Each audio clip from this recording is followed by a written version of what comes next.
ونصلي ونسلم على رسوله الكريم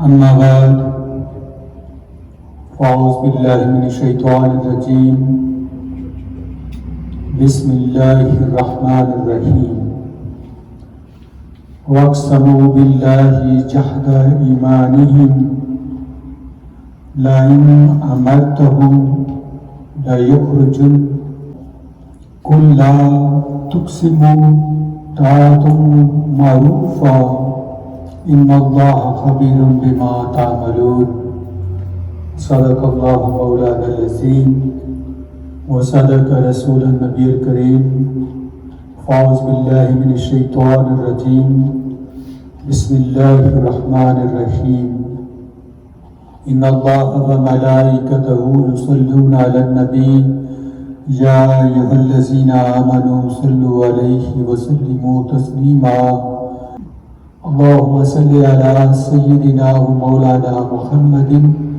نبي الأمه وآله وصحابه وولده شیخ عبد القادر جیلانی قدس سر العزیز رحمکم اللہ شیل اللہ جودائے مستبد المدد یا حمد شاہ نقشبند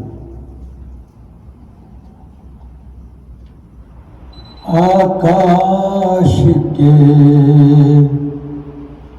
گوشے گوشے میں آکاش کے گوشے گوشے میں قرآن سنا کر دم لینا آکاش کے گوشے گوشے میں قرآن سنا کر دم لینا اب رکنا نہیں اب تھمنا نہیں اب رکنا نہیں اب تھمنا نہیں فردوس میں جا کر دم لینا کاش کے گوشے گوشے میں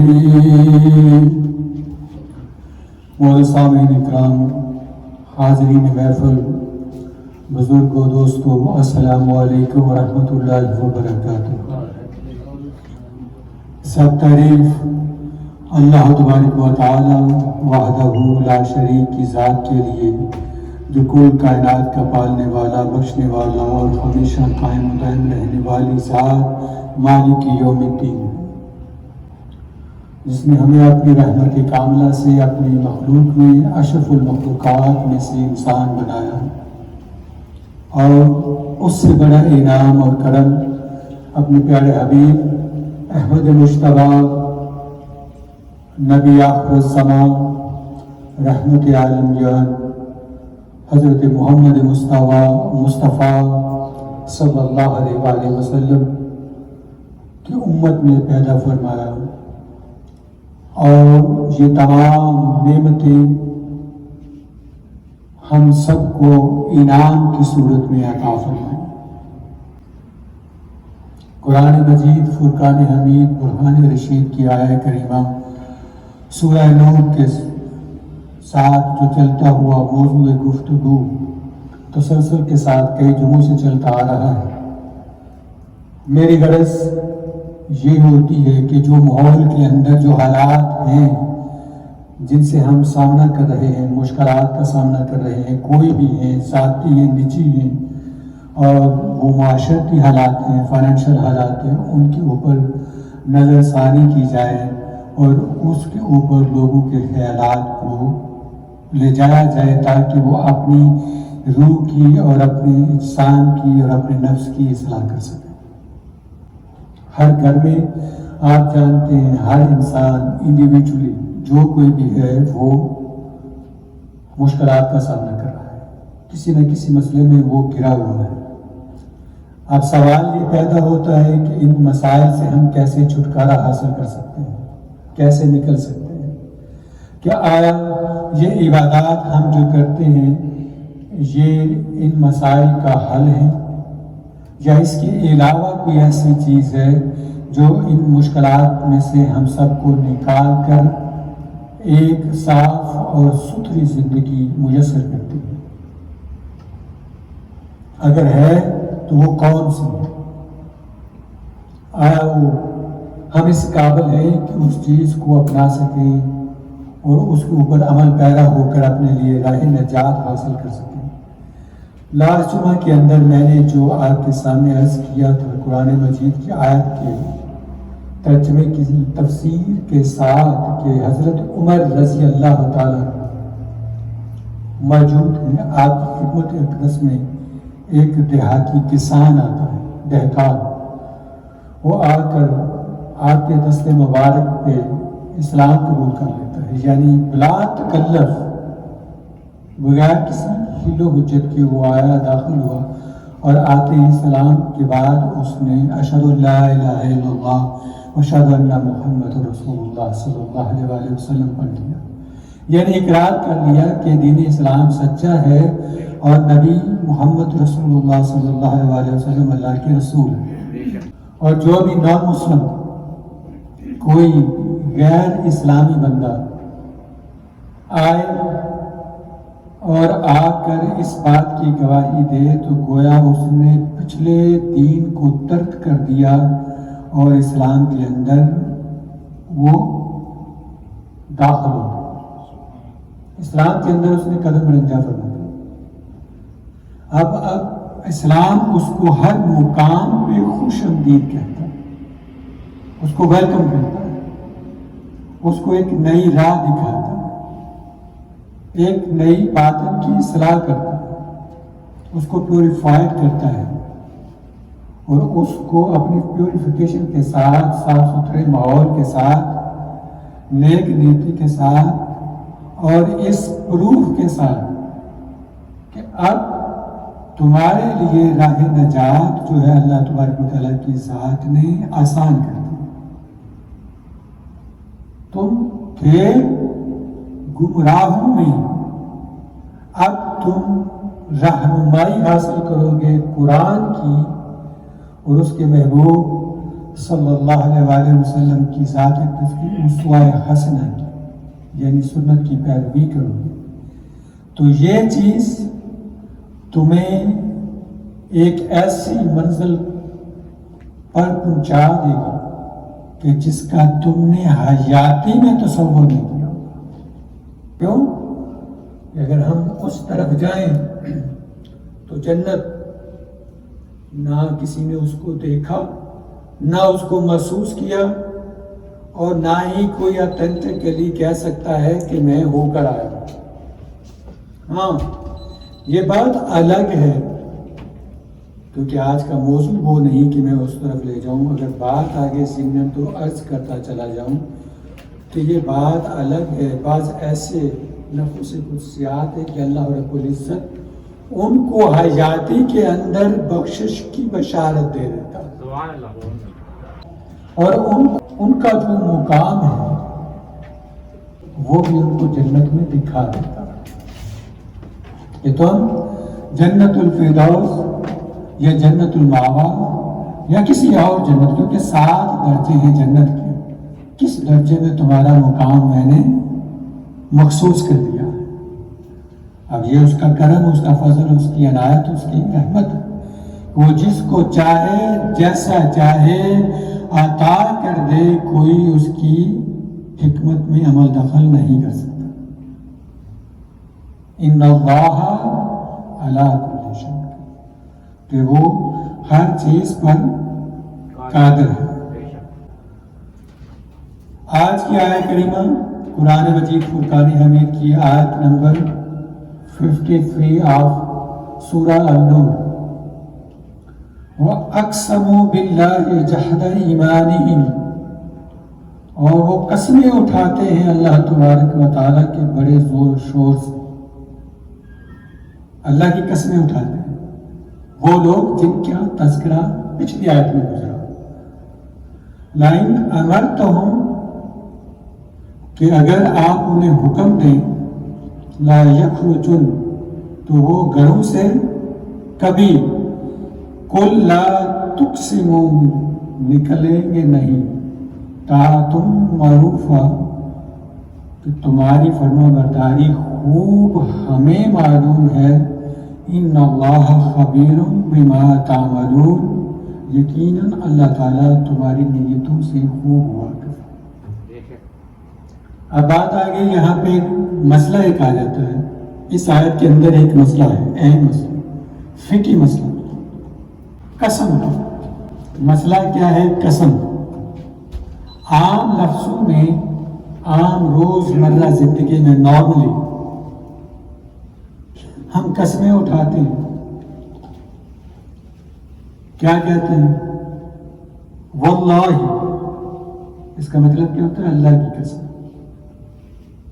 واللہ باللہ تاللہ یہ ساری قسمیں ہم اٹھاتے رہتے ہیں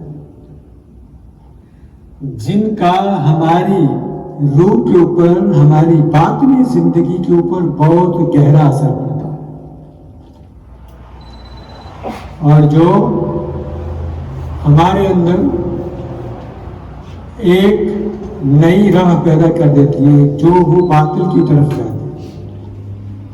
قسم کا حکم یہ ہے شرعی طور پر فقہی لحاظ سے کہ اگر چاہے وہ سچی قسم بھی ہو کہ آپ اللہ کی قسم نہیں اٹھا سکتے. سمپل از دیٹ کہ آپ اللہ کی قسم نہیں اٹھا سکتے. دوسری بات یہ ہے کہ اللہ کی قسم نہیں اٹھانی چاہیے کیونکہ اللہ کی ذات اس چیز کے لیے نہیں ہے کہ بات بات پر اس کی قسمیں اٹھائی جائیں اور اپنی نامکمل بات کو مکمل ثابت کرنے کے لیے اس کی ذات کی قسم کا سہارا لیا جائے.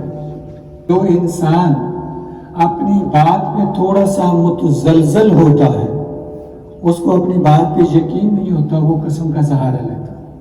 اپنی بات کو سچ ثابت کرنے کے لیے قسم کا سہارا لیتا ہے اور جس کو عام لفظوں میں جھوٹی قسم کہا جاتا ہے. جھوٹی قسم کہا جاتا ہے کیونکہ سچے کو قسم اٹھانے کی ضرورت ہی نہیں ہے. اس کے الفاظ ہی قسم سے بھی ابو ہے, اتھینٹک ہے. کہ بندہ مومن جو کچھ کہہ رہا ہے اس کی زبان سے جو کچھ خارج ہو رہا ہے وہ زبان بظاہر اس کی ہے مگر الفاظی اللہ تبارک و تعالیٰ کی ذات کی ہے. اور رب کبھی جھوٹ نہیں بولتا. اللہ کبھی جھوٹ نہیں بولتا. اب ہماری حالت کیا ہے؟ ہم چاہے وہ سیاسی طور پر ہوں, معاشرتی طور پر ہوں, ماحولیاتی طور پر ہوں, اپنی بات جو نامکمل بات ہوتی ہے جس کا کوئی وجود حقیقت میں ہوتا ہی نہیں, لوگوں کے اوپر اپنا غلبہ جمانے کے لیے قسم کا سہارا لیتے ہیں اور وہ بھی منبر رسول میں بیٹھ کر, وہ بھی منبر رسول میں بیٹھ کر. اب سوال یہ پیدا ہوتا ہے کہ اب اس بندے کی حیثیت اور ایک عام شخص کی حیثیت کیا ہے؟ اس بندے کا مقام اور درجہ اور ایک عام بندے کی نارمل زندگی کے اندر کیا مقام ہے؟ اگر نارمل انسان قسم اٹھاتا ہے تو وہ رب تعالیٰ کی ذات کے نزدیک قابل معافی ہو سکتا ہے. رب تعالیٰ کی ذات کے نزدیک قابل معافی اس کا گناہ ہو سکتا ہے. اس کی رحمت کاملہ اتنی اس کے غضب پر حاوی ہے کہ اس کو بخش دے, کوئی کچھ کہہ نہیں سکتا. اور جس نے قرآن پڑھا, حدیث پڑھی, سنت کی پیروی کی اور اس کے باوجود آقا دو عالم صلی اللہ علیہ وآلہ وسلم کا نائب بن کر اور اللہ تبارک و تعالیٰ کی ذات کی نیابت اختیار کرتے ہوئے کسی بات پر جھوٹی قسم اٹھا دی تو اس پر اللہ تبارک و تعالیٰ کی لعنت، کہ اس کو معافی نہیں ہے، معافی نہیں، وہ جانتا ہے سب کچھ، جان بوجھ کر بھی وہ قسم کا سہارا لے رہا ہے۔ شیطان نے بہکایا، نفس نے ابارا اور خواہشات کے مطابق غلبہ جمانے کے لیے اور اپنی بات کو مثبت ثابت کرنے کے لیے وہ قسم کا سہارا لے رہا ہے، اور جھوٹی قسم اس نے اٹھا دی تو گویا روز المحشر کو اس کو آقا دو عالم صلی اللہ علیہ وآلہ وسلم کی ذات کی شفاعت نصیب نہیں ہوگی۔ یہ مسئلہ، اور پھر ہمارا کیا حال ہے؟ اللہ کی قسم، قرآن کی قسم، نبی کی قسم، کلمے کی قسم، تمہاری قسم، ماں کی قسم، یہ کیا ہے؟ واٹ از دس؟ یہ جو معمولات زندگی ہے، یہ ہماری زندگیوں کے اندر بہت اثر انداز ہوتی ہے۔ فائنینشل روک دیا جاتا ہے، مصیبتیں آ کر ڈیرا جما لیتی ہیں، آپس میں جو باہمی محبت ہوتی ہے وہ تفرقے میں بدل جاتی ہے، فرقہ بازیوں میں پڑ جاتے ہیں۔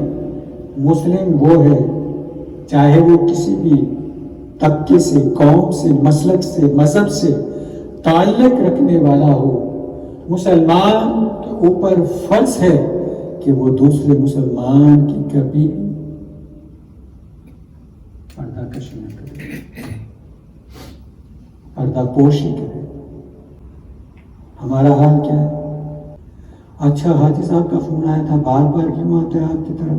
بتائیں مجھے۔ یہ سوالات، یہ خیالات ہمیں تباہی کی طرف لے جا رہے ہیں، کیونکہ ہمارے پاس کوئی مثبت ثبوت نہیں ہے۔ We don't have any solid proof to show that what we were talking about۔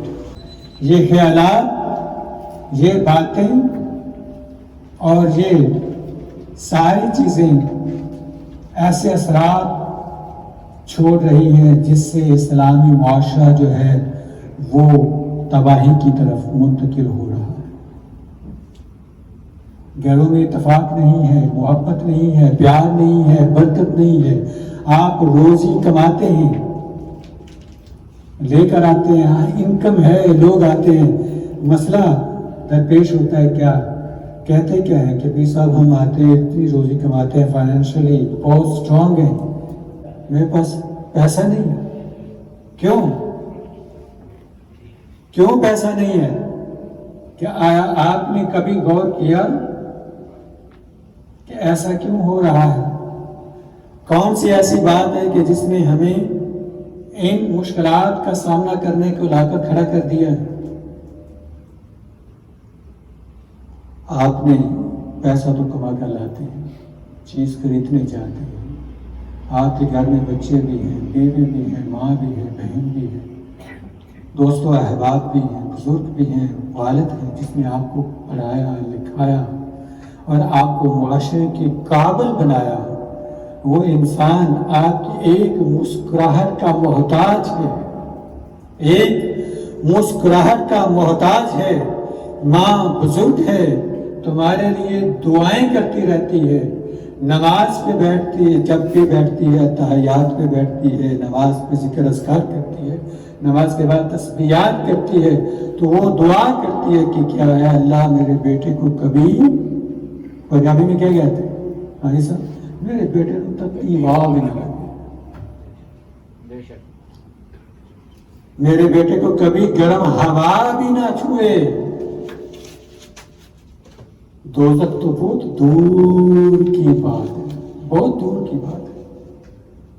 تپتی ہوا یعنی گرم ہوا تک اس کے بدن کو چھو کر بھی نہ چھوئے۔ جس ماں کی یہ دعا اپنے لگتے جگر کے لیے ہو تو وہ پھر یہ ایمان رکھے کہ اللہ تبارک و تعالیٰ کی ذات نے اس کی ماں کی دعا کے صدقے اس کو بخش دیا. تو دوزخ ماں کی دعا سے ٹال دیا جاتا ہے. کیوں؟ آقا دو عالم صلی اللہ علیہ وآلہ وسلم کی ذات اقدس نے فرمایا اگر تم چاہتے ہو کہ تمہیں دنیا اور آخرت میں ٹھنڈک نصیب ہو تو تم اپنی ماں باپ کی خدمت کیا کرو. تمہاری جنت تمہاری ماں کی قدموں کی طرح ہے. آقا دو عالم صلی اللہ علیہ وآلہ وسلم کی ذات اقدس نماز کی حالت میں ہے، نماز کی حالت میں ہے، سجدہ کر رہے ہیں.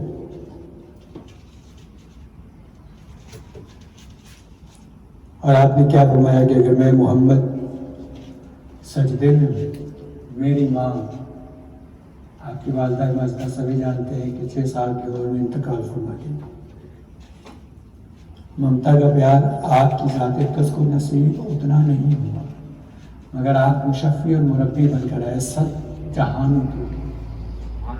خود بے سہارا ہیں اور دوسروں کو سہارا دے رہے ہیں.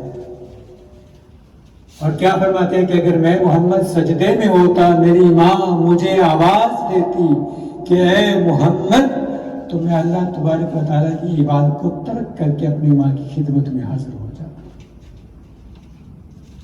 اور کہتا ہے کہ لبیک یا امم، اے میری ماں میں حاضر ہوں آپ کے لیے. اور ہمارا کیا حال؟ ہم کیا کہتے ہیں؟ ارے ماں نماز تو پڑھنے نہیں دیتی، کیوں سجدے میں تم نے اٹکا دیا. جب یہ حالت ہوگی تو یہی مشکلات آ کر ہمارے سر پر سوار ہو جائیں گی.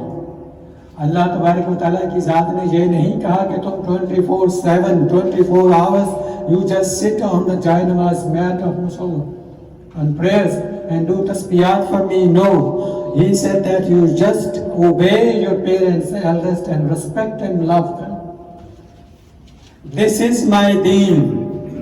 This is my Quran. This is hadith of Rasulullah sallallahu alaihi wasallam. Youth is sitting in front of me. It is a message to them. If you want to be a success in life, you want a brilliant lifestyle, just follow the action of Rasulullah sallallahu alaihi wasallam. Then you will have a great brightness in your life, that you will be success every event of your life. May Allah subhanahu wa ta'ala Jalla Shanu give us tawfiq and hidayah to be straight and out and to respect our parents, brotherhoods, nations, love our countries, homeland, native land. This is the religion. This is the Islam. That's what Islam gives us. Love of Allah subhanahu wa ta'ala and love of Rasulullah sallallahu alaihi wasallam. میری دعا یہ ہے کہ ہمیں اللہ رب العزت ایک پاک صاف اور ستھرا معاشرہ عطا فرمائے جس میں ہم سب مل جل کر بھائیوں کی طرح بزرگوں کو ساتھ لے کر دوستوں احباب کو بچوں کو اپنے گھر والوں کو ساتھ لے کر چلیں اور ایک ایسی قوم سامنے آئے جو بے مثال قوم اور جس پہ آقا دو عالم صلی اللہ علیہ وآلہ وسلم یوم الحشر کو فخر کریں کہ ھذا امتی محمد صلی اللہ علیہ وسلم. یہ امت محمد صلی اللہ علیہ وآلہ وسلم ہے جس نے اپنے نبی کی پیروی سچے دل سے سچی روح کے ساتھ کی. آج انہی کے لیے راہ نجات ہے، انہی کے لیے اللہ تبارک و تعالیٰ کی ذات فرماتی ہے کہ وہ جنت ہے. انہی کے لیے سب لوازمات ہیں، انہی کے لیے سب ہدایت ہے. اللہ رب العزت ہم سب کا حامی و ناصر ہو.